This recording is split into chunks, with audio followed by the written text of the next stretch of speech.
So we've just seen the drama of the appearance of Lord Nrsimhadev, which was executed for the pleasure of Sri Sri Gaur Nitai. In every drama there are various characters.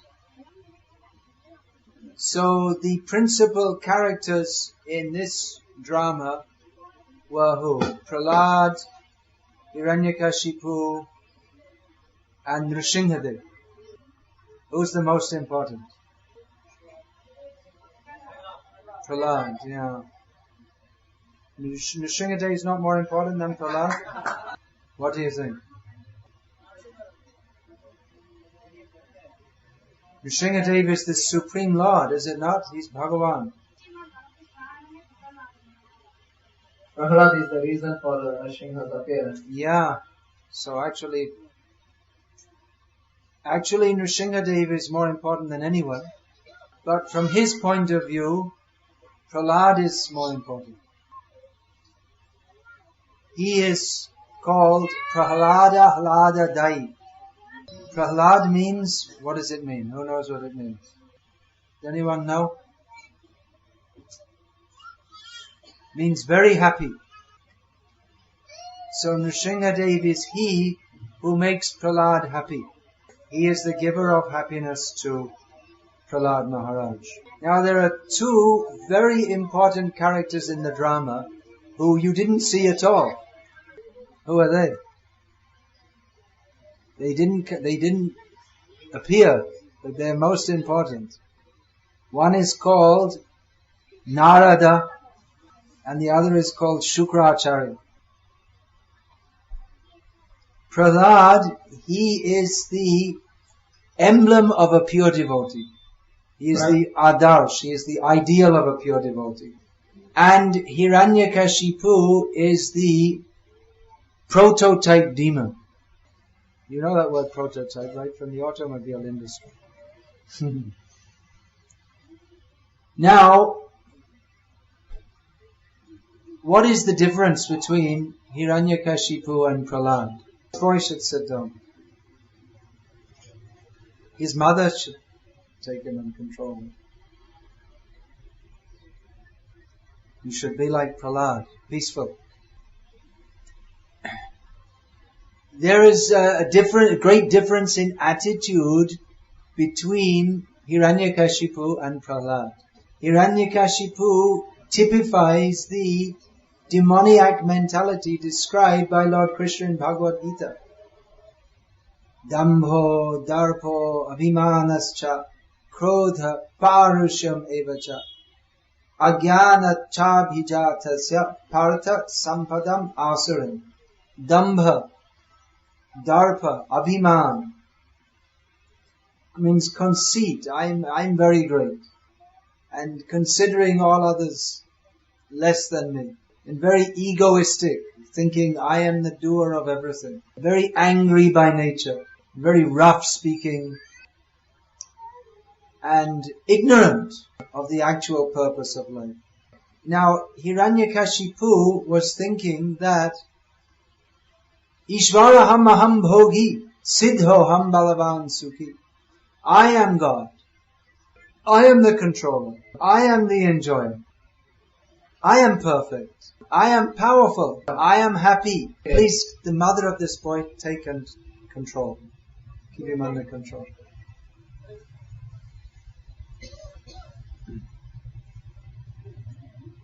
Nowadays, if Hiranyakasipu came, everyone would praise. He's a great person.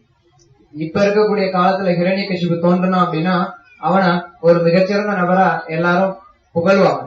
He's a self-made hero. Self-success. He's a great success. By himself, by his own effort, he's become very powerful and conquered and become a great leader of human society. Whereas Prahlad's attitude is just whatever the Lord wants, that's alright. I'm peaceful, everything's alright. Now, Hiranyakasipu also has his guru, Shukracharya. So the demons, they also have gurus. So don't think that everyone who is a guru is a saintly person. If a guru, so-called, is giving you instruction how you can become a success in the material world, he is a demon. These demons posing as gurus who teach you how you can have good personality development, how so you can adjust to the corporate life of the modern world, they are simply followers of Shukracharya and Hiranyakasipu. The real guru is Narad Muni, who was able to give so much faith and confidence to Prahlad Maharaj, because he wasn't even then the slightest bit disturbed by the threats and the persecution of Hiranyakasipu. That Hiranyakasipu himself was frustrated by Prahlad, that he said that even if I move my eyebrow in a little anger, then all the demigods, they run away, passing stool and urine in fear. But Prahlad is not in the slightest bit disturbed by Hiranyakashipu's tortures. And Hiranyakashipu can't understand it at all, because Hiranyakashipu thinks in terms of bodily pleasure. He thinks, if I torture Prahlad, then surely he'll be afraid of me. He'll submit to me. But Prahlad is not disturbed because he's fully convinced, I am not the body, I am the eternal servant of Krishna. Prahlad does not view reality in terms of making facilities for his bodily sense gratification. Hiranyakashipu was fully convinced that life is meant for enjoying the body. And Prahlad is fully convinced that I have to serve Krishna, and whatever happens in this world is not of very great import. That's why he wasn't disturbed by Hiranyakashipu's threats, because he knows that Hiranyakashipu cannot harm me. If I think that I am the body, then certainly I'll be afraid of Hiranyakashipu. But he knows that I'm not the body, so he cannot harm me. And he's fully confident that Krishna is protecting me. This is what he has learned from Narad Muni. Whereas Hiranyakashipu has learned from Shukracharya. So both Narad Muni and Shukracharya teach Vedic knowledge. But Narad Muni is teaching the Vedic knowledge with proper understanding, and Shukracharya is teaching it with the understanding which is totally against the actual message of the Vedas. Shukracharya has completely misunderstood the purport of the Vedas because of his attitude of dvesh, or being inimical towards Vishnu. His teaching to his disciple is, do not surrender to Vishnu. You have to work for yourself. This later on also, when Bali Maharaj wanted to surrender to Vishnu, Shukracharya protested. What is that he said?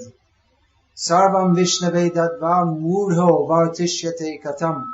He said, you fool, if you give everything to Vishnu, how will you live? Sarvasvam Vishnave Dadva. Yes, that's it. Not knowing that we're only living by the mercy of Vishnu, by no other means. So this is the difference in outlook between the demons and the devotees. The devotee is completely dependent on Krishna, and the demon thinks, I shall do everything by myself. But one who thinks, I shall do everything by my own power, he is sada samudvigna deo asatgrahat. He is always full of anxieties because of having accepted that which is impermanent as being permanent. Whereas a devotee is always peaceful. And the perfect example is Prahlad Maharaj. It is not in the slightest bit disturbed by the worst cause of disturbance that could ever possibly exist, namely Hiranyakashipu. So devotees always remember the example of Prahlad Maharaj. Completely dependent on Krishna. Whatever Krishna wants, that is alright. That if Krishna wants that I should be harmed through this demon, alright. But with full faith that Krishna is protecting me. even if it appears that Krishna is not protecting him. Now many times people say, oh, why is Krishna giving me so many troubles? I'm not a bad person, but I have so many problems. Why is God giving me so many problems? But Prahlad, he never said this. He had faith that Krishna is protecting him. When Hiranyakasipu tortured Prahlad in so many ways, Prahlad never said, my God, why have you forsaken me? You know this? It's the famous words of Jesus when he was on the cross. He said, God, why have you abandoned me? But Prahlad never said that. Why? He knew that Krishna is with me. So if one has this faith that Krishna will always protect me, then Krishna, he becomes obliged to protect the devotee. Now, whatever problems we may have, they're not going to be as big as the problem that Prahlad had. But Prahlad remained steady. And Nrsimhadev protected him. How did Nrsimhadev protect Prahlad Maharaj? Well, the story's well known. Nrsimhadev appeared from the pillar and killed Hiranyakasipu. But what about before that? Was Nrsimhadev not protecting Prahlad before that? Was he just sleeping and then he woke up and said, oh, sorry, I forgot. He was always protecting Prahlad. And because Prahlad was aware of that, he was not disturbed. What does the protection of Bhagavan mean? The protection means that he protects us from falling down into material consciousness. That's why devotees pray to Bhagavan Nrsimhadev as Bhakti Rakshak and Bhakta Rakshak. So this protection means he protects us from our own, from the enemy. So who is the enemy? Devotee has no enemies. So how is the Lord going to protect someone who has no enemies? Devotee has 6 main enemies. They're Kam, Krodh, Lobh, Moha, Mada, Matsarya. Kam, Krodh, Lobh, Moha. But what are these enemies? Actually, we ourselves are our own enemy. We have no enemy in this world. But our own enemy is our lack of desire to serve Krishna, which manifests as Kam, Krodh, Lobh, Moha, Mada, Matsarya. The root of all of these is material desire. So Nrsimhadev, he protects the devotees by destroying the material desires. Generally, it's considered that there are 3 very important avatars of Bhagavan. That is Rama, Krishna and Nrsimhadev. And of course, Gauriya Vaishnavas, they know Chaitanya Mahaprabhu. So Ramchandra Bhagavan, we know he had very extensive pastimes. And Krishna Bhagavan also. And they both delivered many, many jivas back to the spiritual world. And of course also Chaitanya Mahaprabhu did so. But why Nrsimhadev is considered so important?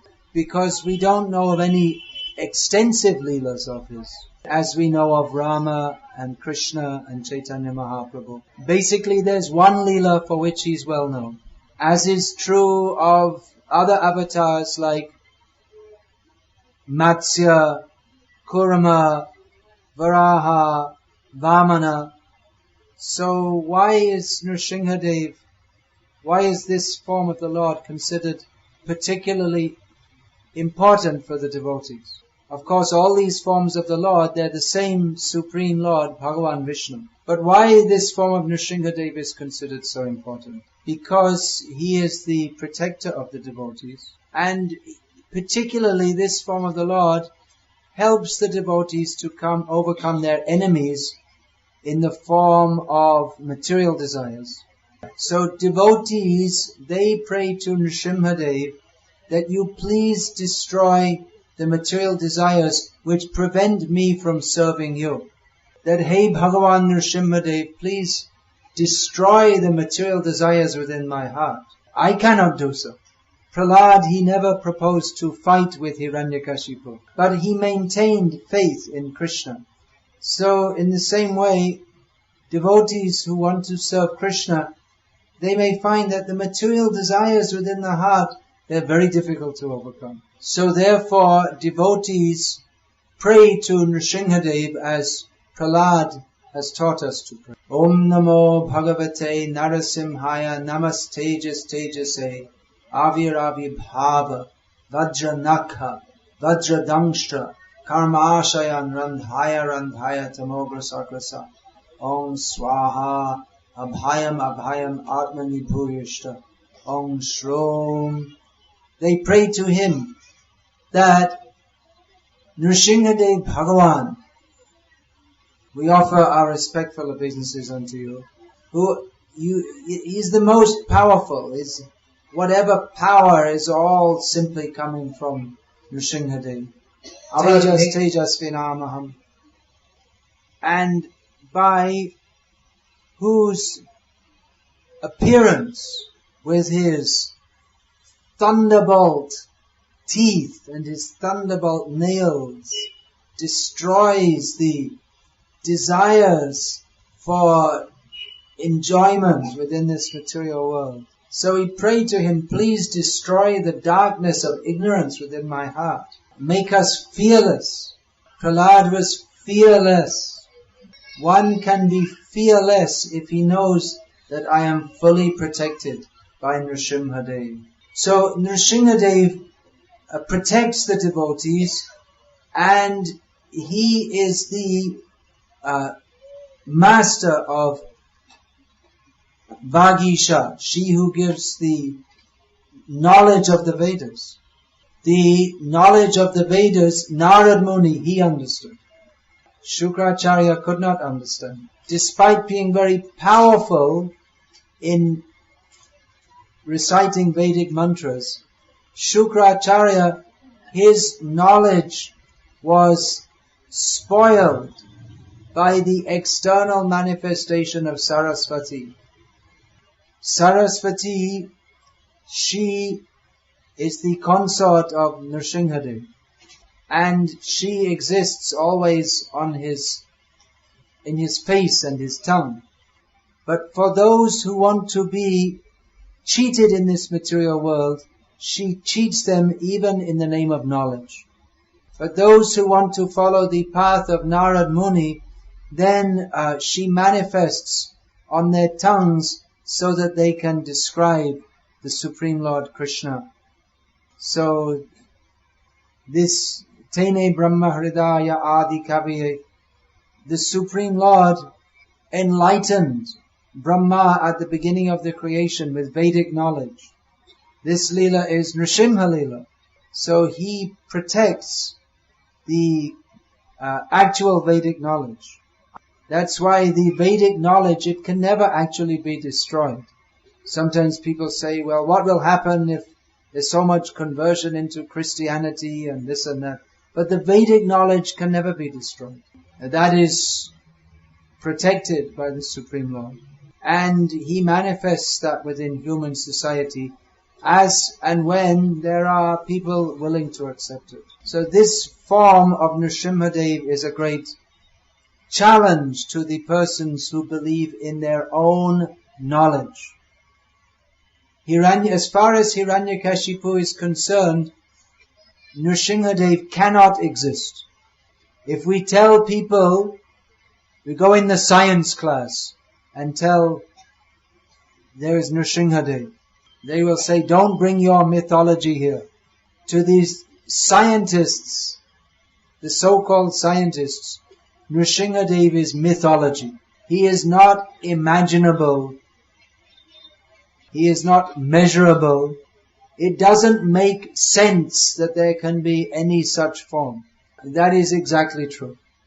According to the materialistic calculation, Nrsimhadev cannot exist. Nrsimhadev comes and rips to pieces the material calculation in the form of Hiranyakasipu. Hiranyakasipu, more than Prahlad, has demonstrated the greatness of Nrsimhadev. As long as Prahlad was speaking about Bhagavan, none of the demons believed him. But Hiranyakasipu, he only believes in pratyaksha, what he can see. And he did not believe that such a person as Bhagavan can exist. So among the pratyakshavadis or empiricists, Hiranyakasipu has done a great service by letting them have pratyaksha of Nrsimhadev. Not only did he see him, but he heard him and he felt his nails ripping into his intestines just to make sure that he could really experience what is Bhagavan. If Bhagavan was just to come and then go away again, he would say, well, maybe I drunk too much that day. It was just a hallucination. So Bhagavan gave him an unforgettable experience. But the demons are very expert in forgetting what they want to forget. The devotees, they never forget Krishna under any circumstances. And the demons are very expert at forgetting Bhagavan under all circumstances. So from time to time the Lord comes and performs his pastimes of giving scientific evidence of his existence. People say, what is the scientific proof of Bhagavan? And what is your answer? What will you say? You can say, ask Hiranyakasipu. He knows. Just like you may say, well, what is the scientific proof of relativity theory? Well, ask Einstein. He should know. You don't understand, but Einstein understands. So we may not understand who is Bhagavan, but Hiranyakasipu, he understands. The only thing is, he understood a little bit too late to be of any good to him. So it is better that we understand Bhagavan by the process that Prahlad understood him, rather than the process that Hiranyakasipu understood him. People say, I want proof of the existence of God. So we tell them, alright, but just wait. And people may say, well, I'm 70 years old and I still didn't see any proof. Just wait. You'll get it.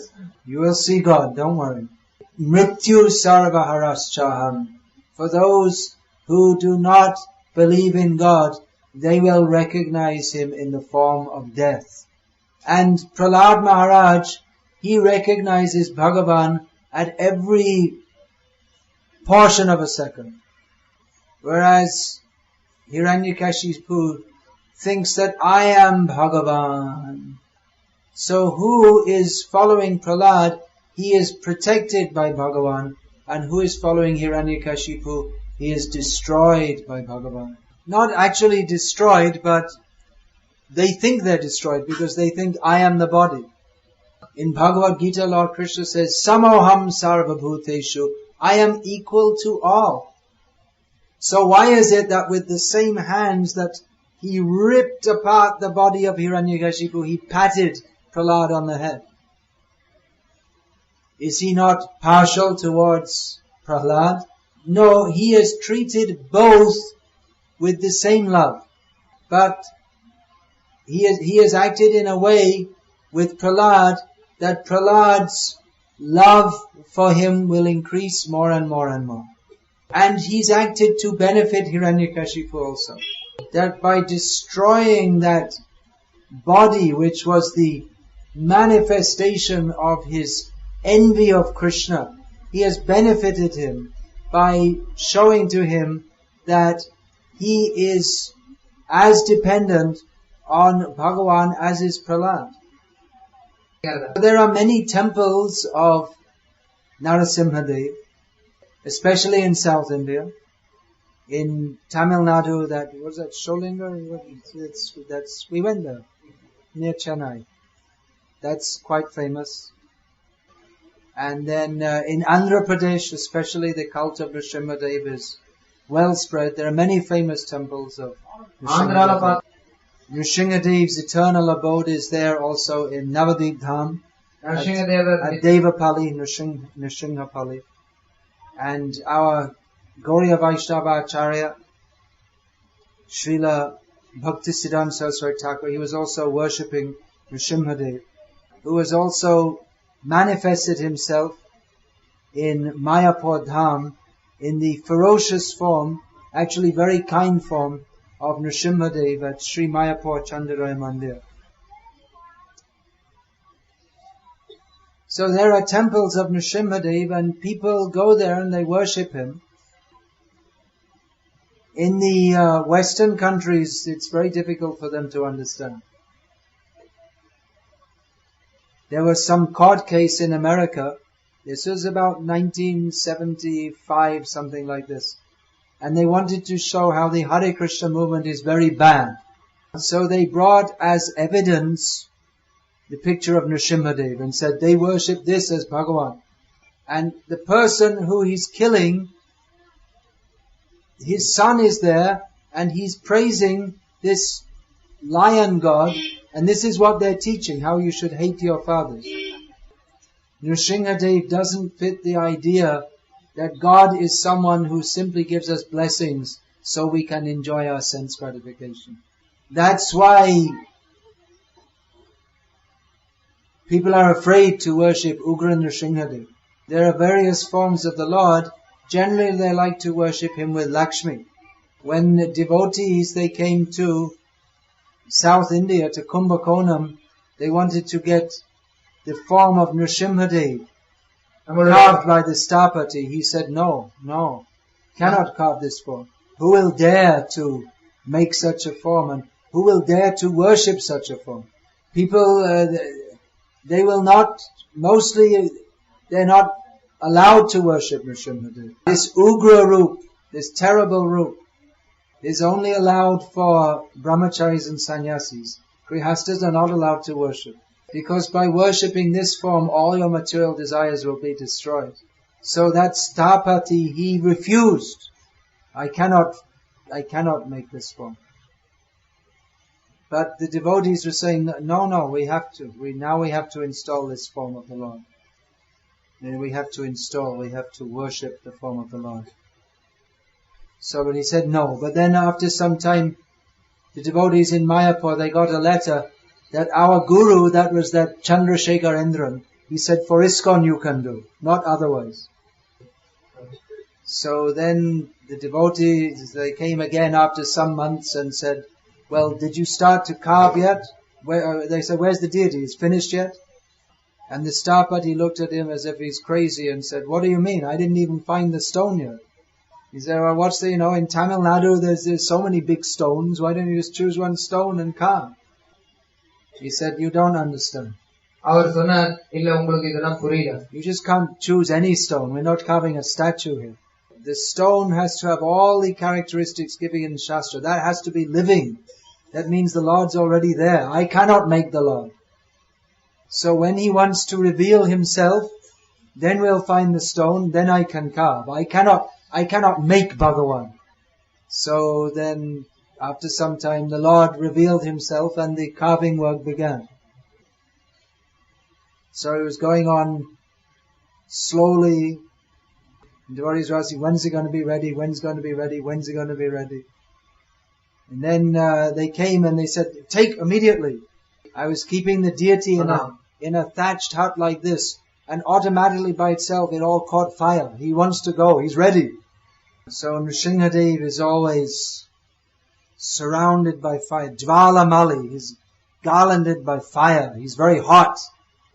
There's one form of Nrsimhadev at Simhachalam, Andhra Pradesh. He's so hot that they keep him inside a big chandan all the year round. If you go, it looks like a kind of pink Shiva Lingam. It looks like that, but actually it's just a covering, and underneath is the form of the Lord. But he's so hot, he has to be kept inside chandan all the time. Only one day a year on Chandan Yatra, the Akshaya Tritiya, they break the chandan. Then you can take darshan of what they call the Mula Rupa or the Adi Rupa, and then again they put the chandan 364 days a year. Wow. So people are going for darshan of Nrsimhadev. Here close by we have, of course, at Namakal. But we should know and we should inform people, who is Nrsimhadev? That how is it that the Supreme Lord is so angry And how is it that the devotees are worshipping a form of the Lord who's so angry and he's got blood splattered all over his body and intestines as a garland? We should understand this science of God, Bhagavat Tattva Vigyan. Simply praying, God, give us our daily bread. This is the infant class. The babies are praying, Daddy, give me some bread. But those who are advanced in understanding of God, they can understand Nrsimhadev. We should understand the Supreme Lord who appears as a fish, who appears as a tortoise, who appears as a pig, who appears as a half lion, half man. Then it might be possible for us to understand who is that Supreme Lord playing on his flute.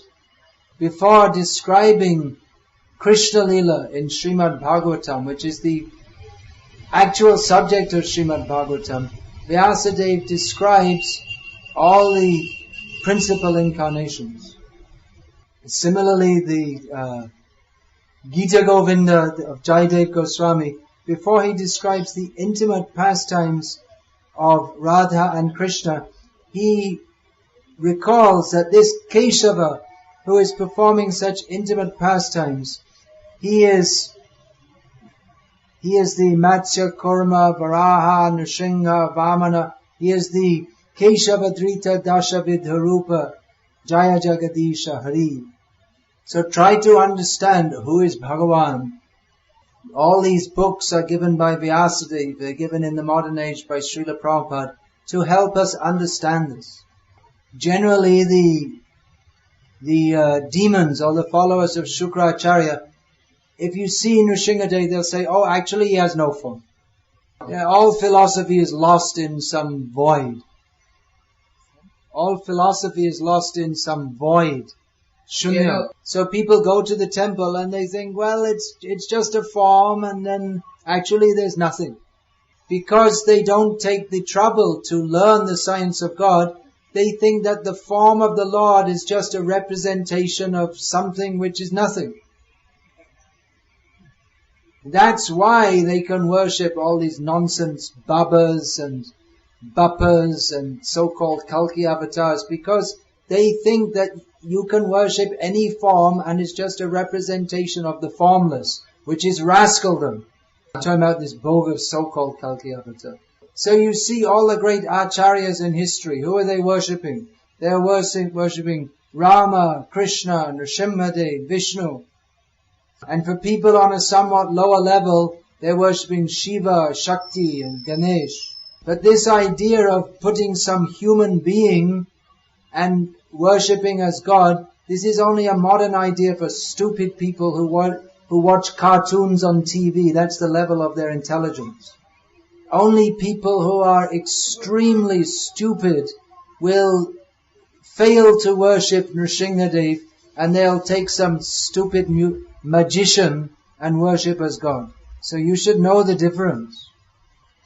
Don't think, well, here is a temple of Vishnu and there's some temple of some Baba and Ayappa and it's all the same.